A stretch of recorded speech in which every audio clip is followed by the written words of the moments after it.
Hello beadlings, welcome back. This is a quick crochet tutorial because I have been getting so many questions about how I do the thumb holes in my sleeves, and the majority of this I learned from this tutorial by Passionate Kelsey, where she teaches you how to do the whole hexagon cardigan. So if you want to learn how to make the whole hexagon cardigan, go over there, watch her video. It's very good. She also has a video where she talks about how to like add a hood onto it. I have used that tutorial a ton, but the only thing she does not say in the tutorial is how to do the thumb hole. So that's what this is. Starting from here, this is the sleeve, this is where the wrist comes out, and you will notice that it is quite a bit thicker than my actual wrist. So what we're going to do, I've been using a 6.5mm crochet hook to do this because I lost my 6mm hook, tragically. And so I'm going to switch down to a 4.5mm hook for the cuffs, which is 2mm smaller. And now we are here. We've just finished our last round of granny square double crochet clusters. We're going to do a round of single crochets, but in order to cinch it in and make it tighter, in addition to using the smaller hook size, we are going to do one single crochet and then one single crochet two together. And so what that is going to look like is one single crochet and then 1, 2 together. I'm going to show you that again slower. We do one single crochet and then 1, 2 together. And just do that literally all the way around the cuff and meet me back here. Okay, so we are back here at the beginning and I'm doing my last single crochet. There we go, and then slip stitch into that first single crochet to finish. Now this is still pretty wide. This is still a lot wider than I want, so I'm actually going to do another round of the same thing. One single crochet, two together. This is really just going to depend on like your tension, how big you want it to be, how big your wrists are, etc., etc. You can try doing like single crochet, two together, spacing it out differently. You just gotta kind of experiment and see what works. But like I said, I want this to be a lot tighter, so I'm gonna do one more round on top of my single crochets of more single crochets, and I will be right back. And here is what we are looking like after the second round of single crochet decreases. It is much closer, it is much better. In fact, I'm going to put my little arm in this sleeve so you can see. I have not woven in any of my ends yet. Don't look at me like that. Okay, so yeah, this is much better. Like there's still space here, but once I add the cuff, it's going to cinch in, and I don't like tight things. I don't like feeling like I'm being squeezed. So this is totally fine for me. Okay, bear with me for this next part because I have to show you on my body how I measure this. So I've got my half of my sweater done. Normally I would do 2 halves and like connect them before doing the cuffs so that I really get the thumb hole placement correct. But I wanted to get this tutorial out as fast as possible, so you get it with 1 half. So you put the 2 halves of your sweater on, and when you do that, you can kind of see where your thumb wants to just like naturally sit. You do want to make sure that like your shoulder is shouldering. There we go. And sort of shake it out.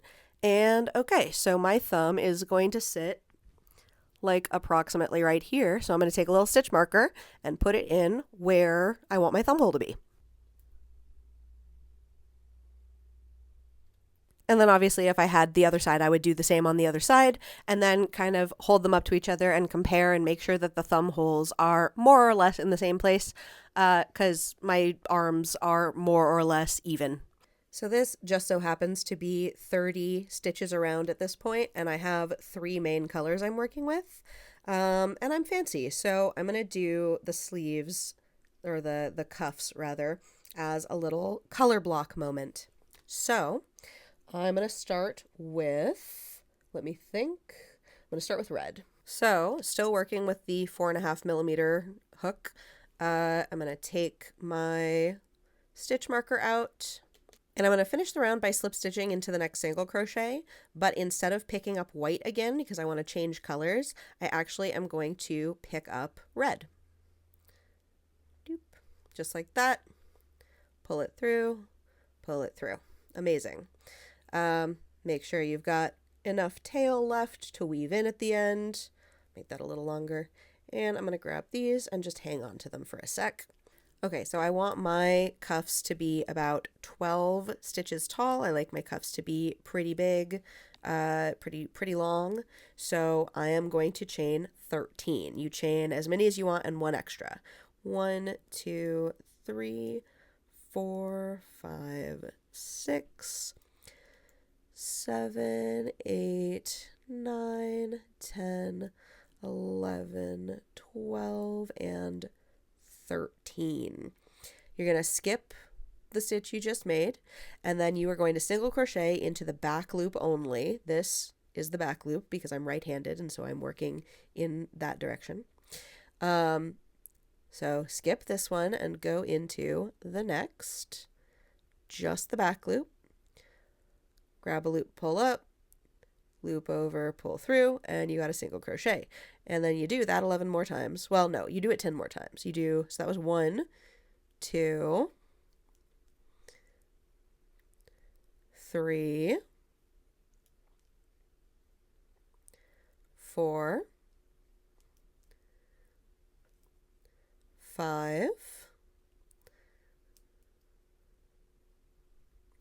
6,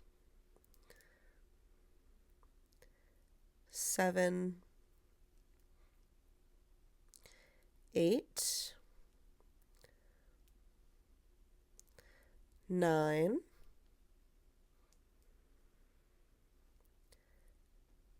10,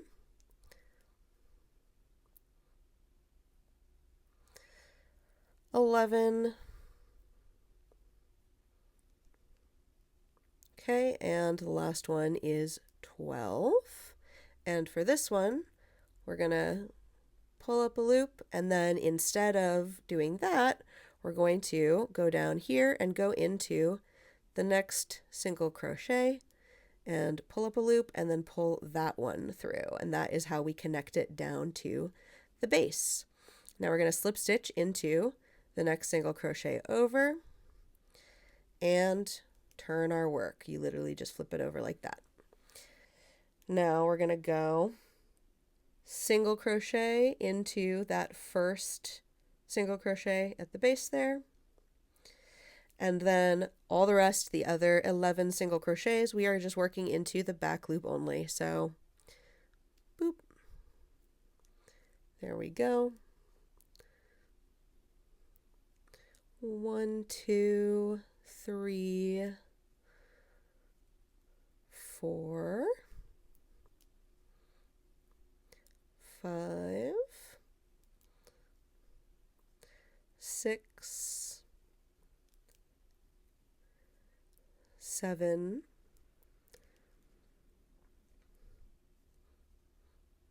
8,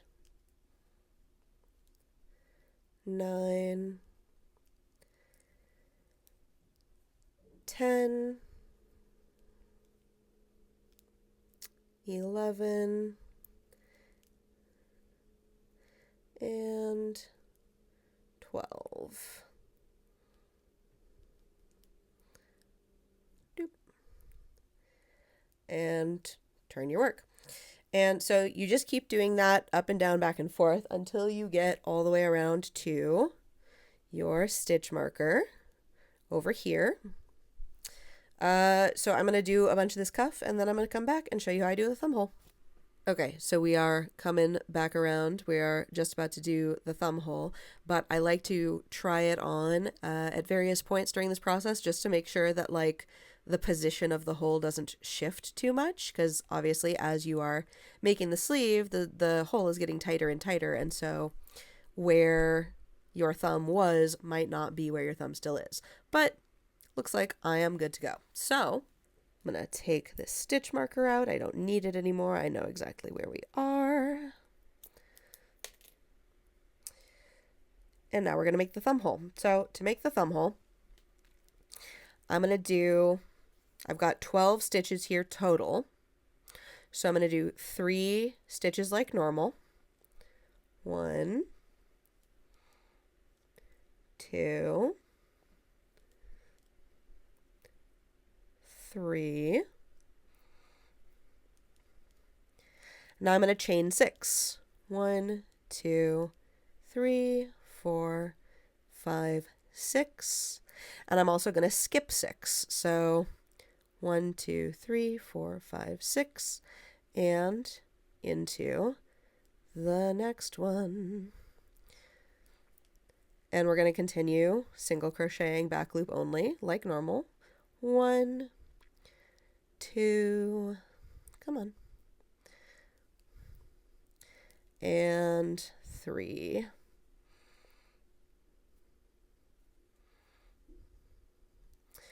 And there we go. And slip stitch into the next and turn. So now you've got your little thumb hole, and you are just going to treat those chains as if they are single crochets.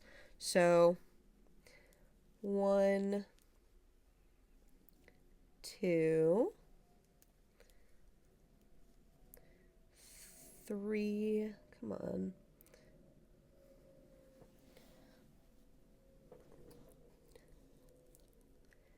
Trying to show you this and not get my hands in the way. Okay. 3. And now we're on to the chain. Back loop only.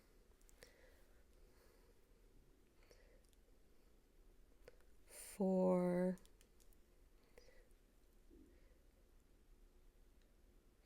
5.